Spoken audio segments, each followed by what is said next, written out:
So Adrian Griffin has been fired by the Milwaukee Bucks and will be replaced by Doc Rivers. I made a quick video last night kind of just going over my instant reaction to this, but today I wanted to actually give more of a full-length discussion about this move because I think it is one of the most bizarre situations. It's very rare for a coach with this great of a record to get fired.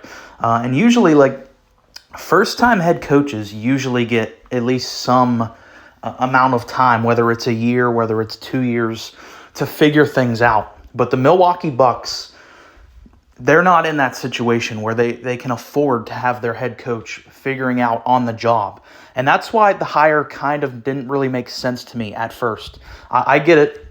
It was like the trendy thing to shit on Mike Budenholzer, but I actually thought Budenholzer was a good coach. I know he got outcoached by Eric Spoelstra, but it's Eric effing Spoelstra. He's the best coach in the league. So I think Mike Budenholzer just brought that stability. He had a familiarity with this team.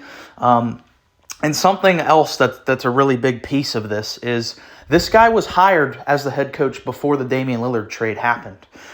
So when he got the job, the team was just a completely different team. I don't know his coaching background, but going from a more defensive culture with Drew Holiday, with Middleton, with Giannis, with Lopez, that kind of shifts whenever you get rid of one of the best perimeter defensive players in the league to go to one of the best offensive players in the league. That completely changes the dynamic of this team. And I think it's difficult to ask a first-year head coach to really deal with that, to change the entire structure and culture of a team that has won a championship, that has this high of expectations. That's why I go back again, I don't get why they hired him. If your mindset, even if they wouldn't have made the Dame trade, let's just say they run back the same team from the past couple of years that won a title in 2021, your expectations are still championship or bust. Anytime you have a caliber player of Giannis on your team, your expectations are we have to win a ring this year. It still doesn't make sense to hire a first-year guy. It does not make any sense whenever you're championship or bust. You had to know this guy was going to need a little bit of a learning curve. No matter how good they thought he was going to be, it's going to take time to learn that. So it was already going to be tough from that standpoint. And then, like we said, they completely changed the team with bringing in Dame, and it just didn't mesh well. I mean, there was a lot of newness with this team. Having a new franchise point guard, having a new head coach, having to integrate all this, the team clearly just is not the same defensively. So I do feel bad for this guy because I feel like given another circumstances, he would be fine. He'd be given a time to really gel with the team, but when your expectations are as high as the Bucks, they're just not playing around with that. They don't have time for that. They just don't. And apparently, I didn't hear anything in terms of, he lost the locker room, but apparently, the players just did not vibe with his scheme whatsoever. His rhythm with Damian Lillard in specific was, way off.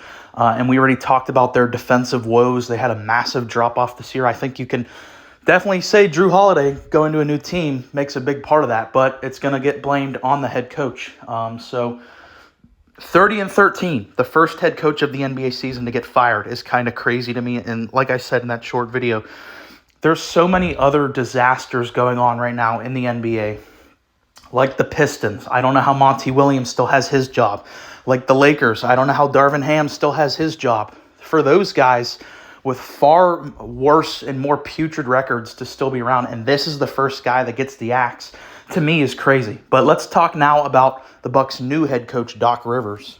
So I've had a bit of a rocky past with Doc Rivers. When I first started watching the NBA when he was with the Clippers, I really liked Doc. I thought he was one of the best, but time after time, I saw him with some of the most talented teams in the league, some of the best players in the league, consistently come up short in the playoffs.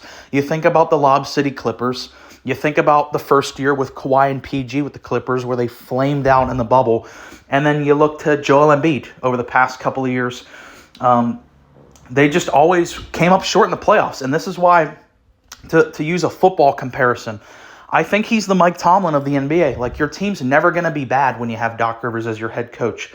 Yet, there's just always something missing come playoff time. The Steelers have not won a playoff game since 2016. And Doc Rivers, when's the last time Doc Rivers got to the third round? I honestly can't even think of it off the top of my head. Like, I don't know. But there is some positivity that I think about Doc. And there's two major things for me that stick out. Number one is he is used to managing these big personalities of a Giannis and a Dame caliber, of superstar level guys. Two guys that I ranked in the top 10 NBA players going into this year. He has a background of dealing with those type of personalities, like we just talked about with the Lob City Clippers. A lot of egos in that locker room that ultimately kind of unraveled them, but for a good while he was able to manage that. And he dealt with Kawhi and Paul George. He dealt with Joel Embiid. He dealt with James Harden. He dealt with Ben Simmons. So he knows how to work with these guys and kind of like allow them to do this here, but kind of coach them up in other ways. So from that standpoint, like, you're going night and day from Adrian Phillips, a guy with no experience, to Doc Rivers, one of the most experienced coaches in the league, who's seen it all. He's seen every type of player. He's coached every type of player. So that's immediately, I think, going to be an upgrade. And then also, I know the trendy thing with the Sixers was to call for Doc Rivers' head, but I was actually one of those people. Not saying that I was like a staunch defender of keeping him in Philly, because I got the arguments for getting rid of him in Philly. I get it. They were really disappointing in the playoffs year after year, but I credit Doc a lot with the development of Joel Embiid. I think Joel, no matter what, would have gone on to be a great player. But I think Doc Rivers was certainly a catalyst for Joel Embiid and his growth in play. Because if you go back to like the 2018, 2019, 2020 season, Joel Embiid's play style is very different from the play style he's had now, where he's been in MVP conversations and won an MVP last year. Like, he used to be a lot more passive. He would settle a lot more for like jump shots. And I feel like when Doc got to Philly, like, he really established that culture with Joel of just really using his physical dominance. And I think that's when Joel Embiid went from a good all-star level player to a year-in, year-out perennial MVP candidate. So I do credit Doc with his development of Joel Embiid.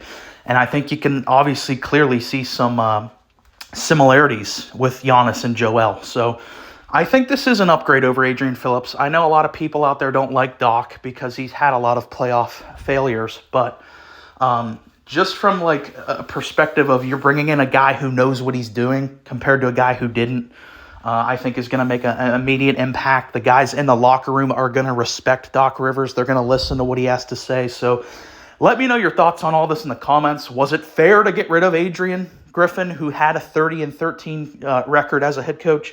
Do you think Doc is the right move? I think, like, if you are going to fire Adrian Griffin, there's not many other names out there that would make a lot of sense to just throw in there. So let me know all that in the comments. If you made it this far, appreciate you watching. Please like and subscribe.